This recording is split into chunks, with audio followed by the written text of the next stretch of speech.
Hello and welcome to another video. This time this is a cyclone tri-elemental tincture stacking slayer. That's a mouthful, isn't it? The whole plan around this was to use this tincture, Sap of the Seasons, which with some quality adds 117% decreased elemental damage with melee weapons. Since this is a tri-elemental weapon with the increased elemental damage, but we deal no physical damage, this is just a lot of damage. The enchantment is very expensive, but it goes pretty well with this. It grants us 1 elemental resistance pierce per mana burn up to maximum of 200, which means we want to maintain this flask as long as possible, well, this tincture.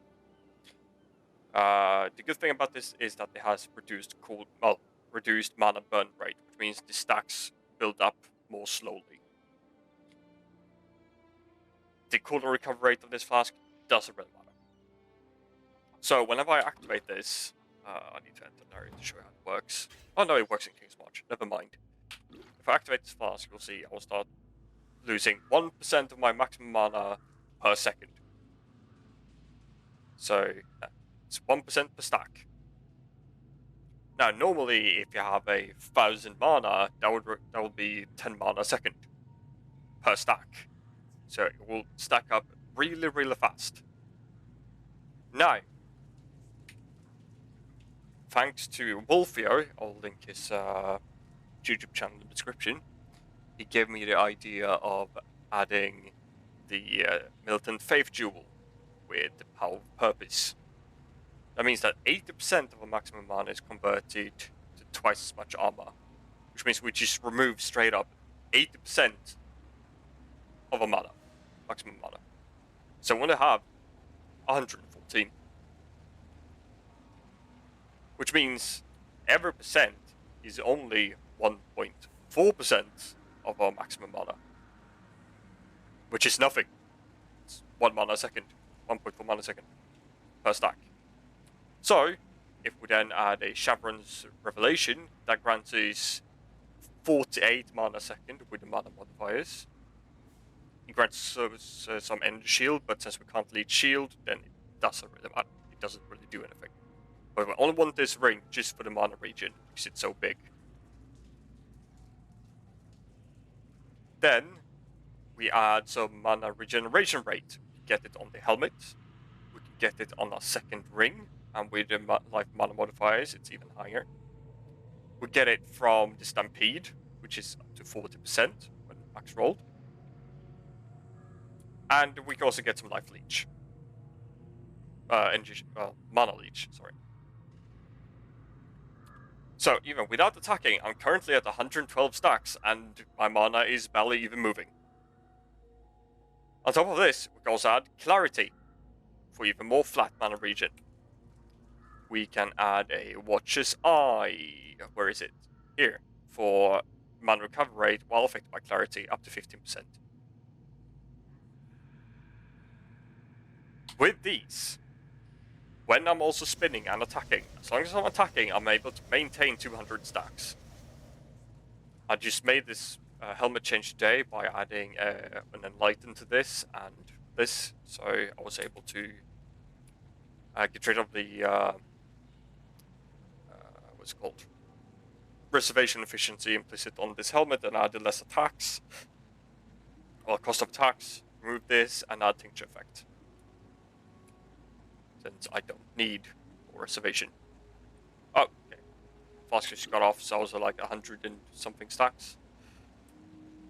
But if I'm attacking, I'm able to maintain 200. This also means that I don't really want to spec into crit. Sure, I'm using precision. I haven't really finished this weapon either, but I rolled T1 attack speed. I didn't want to roll crit on it, so I decided to go a non-crit version of this build. So we can use Precise Technique for 40% more damage as long as our accuracy is higher than our maximum life, which it also is, easily by adding precision, 1 precision wheel, accuracy plus a wheel. It's easy as that.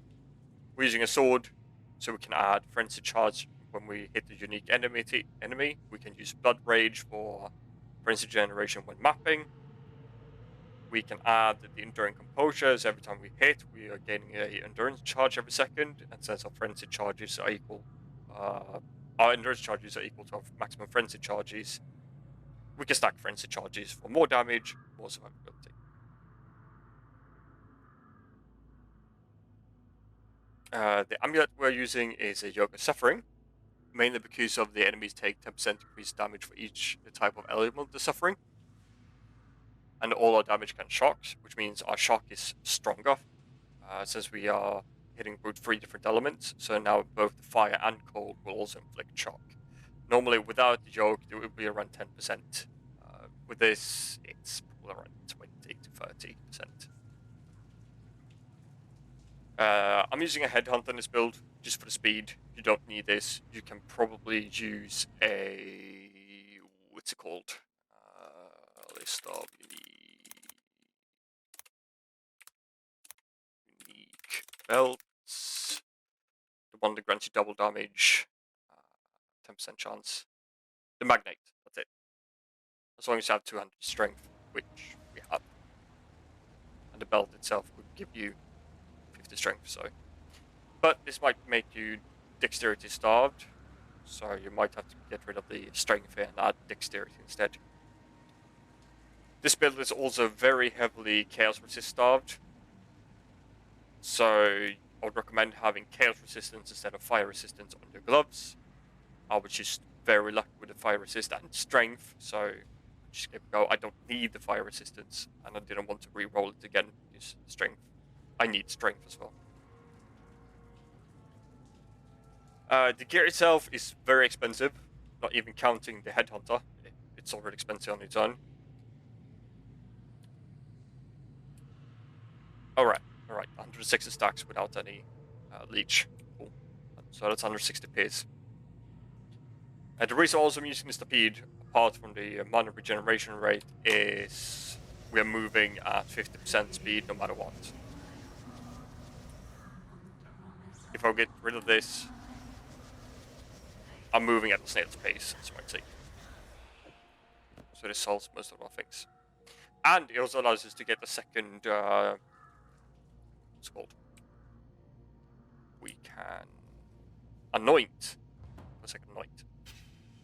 So in this case, I'm using Battle Trance for maximum rage, and we're using Divine Judgment for elemental damage. So, Divine Judgment, Battle Trance.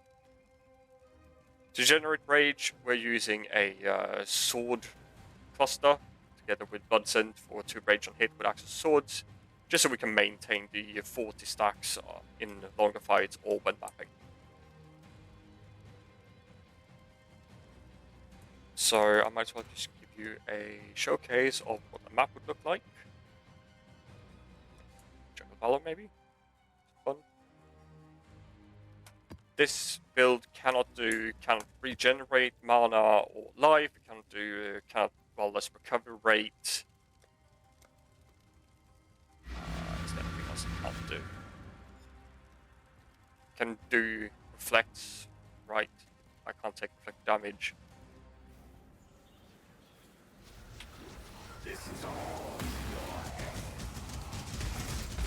So we just activate this tincture and we forget about it.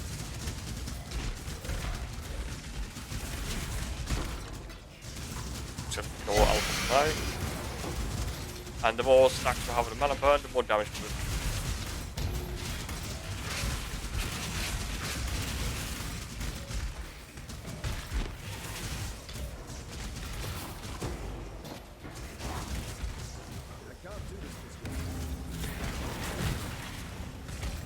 Also, this is without scarabs.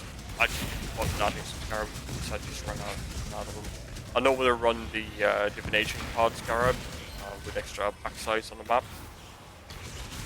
together with what's it called, ritual. I'm able to respawn them, so they're dropping more cards free. Basically free currency in that. You get about 50 to 100 divination cards a map doing this. Good ritual. And then I just add Alva on top of it, just to sell the Alva temples, because they're going to be anywhere from, what's it called, 80 chaos to 120 chaos. As you might see, I just ran into a energy shield and mana leecher, which means they stole the rest of my little mana I have, and thus reset my flask. So whenever you see a mana burn, lightning field, whatever it's called, enemy, you have to dash into him so he doesn't leech your mana. Maintain stacks. This build is very safe, considering we're always moving at 50% speed. We can dodge most attacks of enemies. We can do ultimatum just fine. We can take most modifiers as we're moving. We don't really get hit that often. I would recommend avoiding the fire trail monsters because they deal a lot of damage and the less recovery rate of health. So all we do is just stand in the middle, we move around in a circle, and we spin.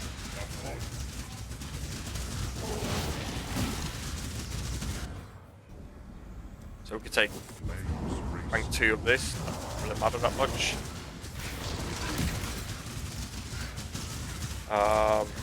Delirium can sometimes spawn hands on the ground, that slows us down, and we can't really avoid it. But yeah, cannot leech is a death sentence for this build as well. It relies on leeching a lot for our survivability. Since we take less damage from enemies when leeching, we're using sun for the sun, is that it? For less damage taken and more AoE. We are using determination, we're using purity of elements to have more armor and ailments immune. It covers most things.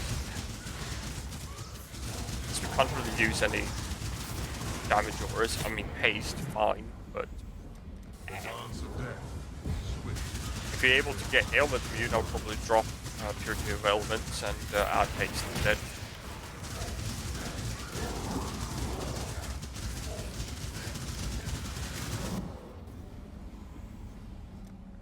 Gas. See, fire monsters deal a lot of fire damage.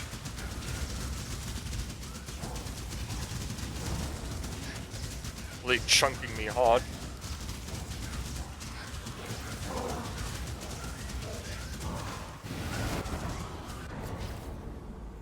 Nothing interesting. Ruin arrives suddenly.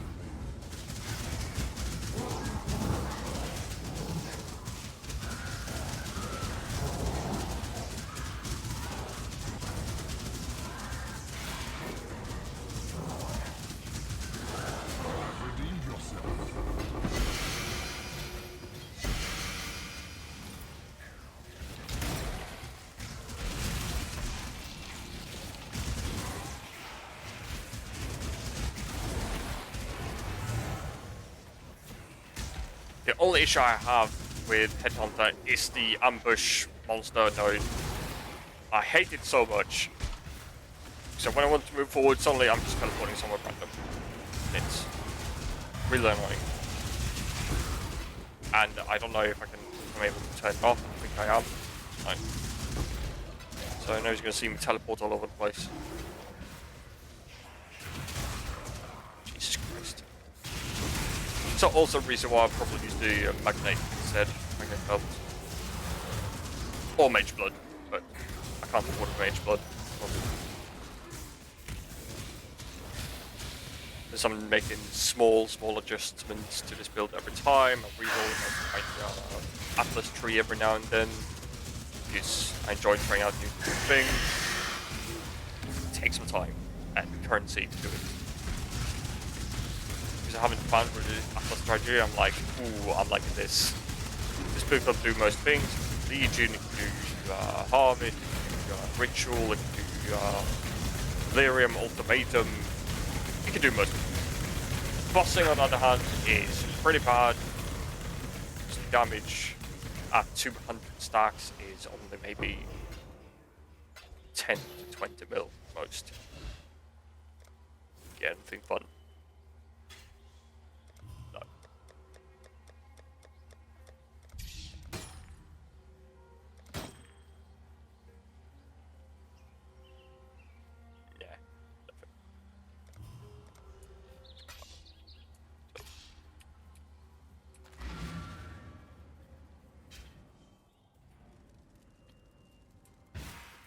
So just to show you the skill tree again, get the attack speed and life nodes as much as we can, get some reservation efficiency, and some aura effect, not that much, but something.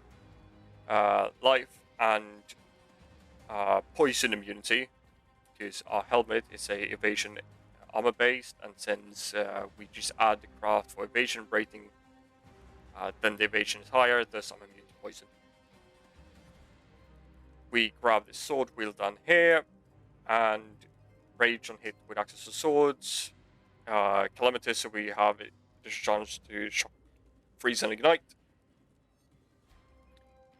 We got grab the life, grab elemental damage, more life, accuracy, so we'll maintain about 5,000 accuracy compared to our almost 5,000 life. Corrupted blood immunity dual, and some int, because we're also int starved. Another elemental wheel with mana regeneration. If we shocked or frozen an enemy recently, we shocked them at least, so that's another 30% mana regeneration rate. Forbidden Flesh of Flame for Endless Hunger, so we get stun immune and unaffected by bleeding, and more attack speed. Get all the frenzy nodes, life, double leech, some leeches instant, and of course the mana is converted to twice as much armor, just to lower maximum mana to be able to maintain as many tincture stacks as possible with the prismatic sap of the seasons. Our build is just, as I said, the Tri-Ally Sword with the new enchant elemental damage, which is a few divines at least. It's very expensive. Chaperones and Revelation in the left ring slot, just for the mana regen. The chest is a Hunter Warlord Awakened Ormed Astral Plate, and this is a full RNG craft. I would recommend. I'm just going to put this up real quick. So your Awakened Orb, so let's start from scratch. So your Awakened Orb, attacks have critical strike chance, and the gain endurance charge every second if you've been hit recently. That way, if you're able to get those two, you can get rid of these two nodes and save 2 skill points. If you then get a open suffix and open prefix, you can then use a suffixes cannot be changed and reforge with harvest attack. That way it will guarantee us to get less mana cost here. Now, if you still have a open prefix, I'm just going to annul one off. God damn it. Prefix, there we go. If you still have an open prefix after that reforge, you are then able to do another suffixes cannot be changed, and then it's up to you what you really want. You can either roll a reforge caster to get another curse, guaranteed, and then you can just add, you can always avail orbit with another suffixes cannot be changed, and pray that you hit the mod. You can unveil something. In this case, we block something and get the maximum mana, and you just craft on the life. This will be probably the most optimal one. Which is maximum life. What pool? Wait. Crafting bench. There it is. Like this. That would be the most optimal body armor. And then instead of having steel skin here, I'll probably add it to self-cast somehow. I'm not really sure how to do this. But the sand isn't that mana heavy, so I can probably just put it off with the enlightened support and still be able to maintain it. Anyhow. There are some still things that need to be changed and to make the perfect body armor. The gloves is another Warlord and Hunter base. So both the Frenzy Charge and Intimidate one are prefixes. So you get a Warlord with 1 maximum frenzy, which takes about 500 to 1500 alterations to hit. It's pretty rare. And you get the intimidate on the other pair of gloves. You're working all of them together. I'll probably say pray that you get a open suffix, so you can craft prefixes cannot be changed. Where is it? So let's restart here. Create new item, gloves. We use the spike gloves for more melee damage. Hunter, warlord. So let's just do it like this. Chance to intimidate for 4 seconds on hit. We have the maximum frenzy charge. And if we're lucky to have a open suffix, we do suffixes, crafting bench, prefixes cannot be changed, and probably harvest, craft, reforge chaos. That way we get some chaos resistance. Pretty bad roll so far. Tier 3, tier 6, tier 6. Chaos damage over time. It's like guaranteed because you can roll the Hunter 1 chaos damage over time. In this case, we hit something there, and if you still have an open prefix, you can just craft on life. Where is it? Life. There it is. Done. Gloves are done.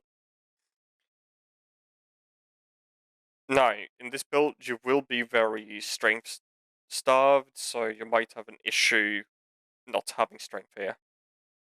Then you will need it on your ring instead of what I have on mine, which is just plus 12 strength. You probably need a plus 50 strength one to sustain it, well, to maintain everything else. The belt, as I said earlier, you can use the magnate belt. I think I took it up here. The magnate, which grants you chance of double damage as long as you have 200 strength, which you have. You get some more frenzy, plus charge is gained, and LRS. That's it. You also get the strength, which I also get from the headhunter. So the headhunter is not mandatory at all. Yoga suffering, not mandatory either. You don't really need it. If you want to, you can get a Ashes of the Stars. That will deal more damage because we get more attack speed on our quality and curses and so on. And our auras. Instead, you can use. Where is it? I'll put it here somewhere. Kindly chart. That way you get more rest, you get all attributes, more life leech, and more damage one leeching, which you are doing all the time. So those are the budget options. So mandatory items, Trial Sword, get a fractured tier 1 with any of the damages. Then you use essences to guarantee a basically tier 1 stat of the other elemental damage. In this case, I used the lightning one. I then pray for at least tier 2 cold damage or tier 1 if you're lucky. I just set up tier 2. Pray that you have a open suffix, sorry. I can just craft it here as well. Item, 200 weapons, 200 sword. Now, the best alternative of a sword would have a any of these blades, rebuking, blasting, or banishing. Since the physical damage doesn't really matter because we don't deal any physical damage. Then wait, it's critical strikes only. Never mind then. Probably just an infernal sword, or anything that grants you accuracy rating will help. So let's just say we do it on an infernal sword. We have a fractured. So let's add a T1, and we can add just some random, just to show you what I mean. So we add all the 3 T1s just to show you. So this way, and a random mod such as a suffix, those, just anything. Just gonna fracture. So in this case, we hit the 5 damage, just like I have on my sword. Now, if I would, so this is what the sword would look like when you buy it. Then we use essences of where is it? Hatred or what's the likely one? Wrath. So in this case, I spammed Wrath. And you keep on spamming this until you hit tier 2 cold damage. In this case, I only hit tier 5. It will take you quite some time. So in this case, I'm just going to add it. Say with that we hit it, at least tier 2. So this will look like this. Then we just do it like this, that we take the and pray that we have open suffix.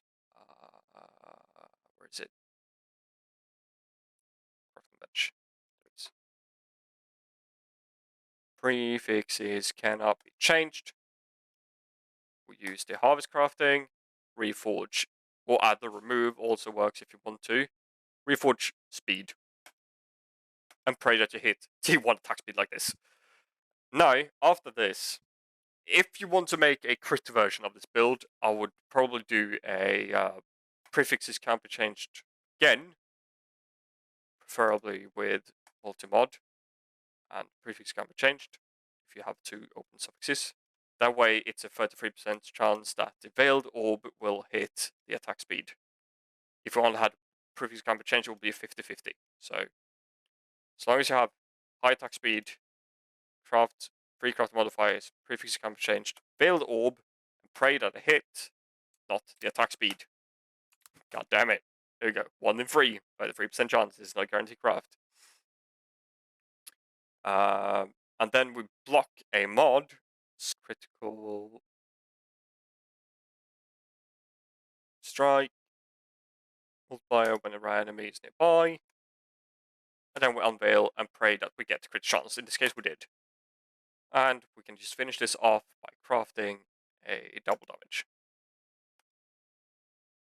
There you go. That's a sword. That would be the most optimal sword.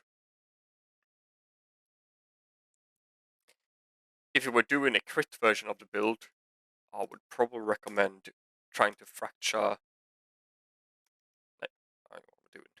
200 base. 200 sword. Fracture a one of these blades because then we ignore enemy resistances and pierce is the only thing that will work. I'm using elemental weakness in this build because this is not crit. You can use punishment if you want. It's fine. Other curses that could work. Well, I don't really know, to be honest. Vulnerability doesn't do anything. Because Assassin's Mark, you could do a mark on hit and get Assassin's Mark if you're doing a crit version. You can get punishment, as I said. Warlord's Mark doesn't really do much. Poacher's Mark doesn't really do much. Alchemist doesn't do anything. Temple Chains, sure. Survivability, fine.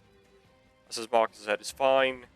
Conductivity doesn't do anything. Frostbite doesn't do anything. Flammability doesn't do anything. Despair doesn't do anything. Enfeeble, sure, more survivability. Elemental weakness is fine as long as you're doing a non-crit version of the build. So you have a couple of options. Yeah, that's the build.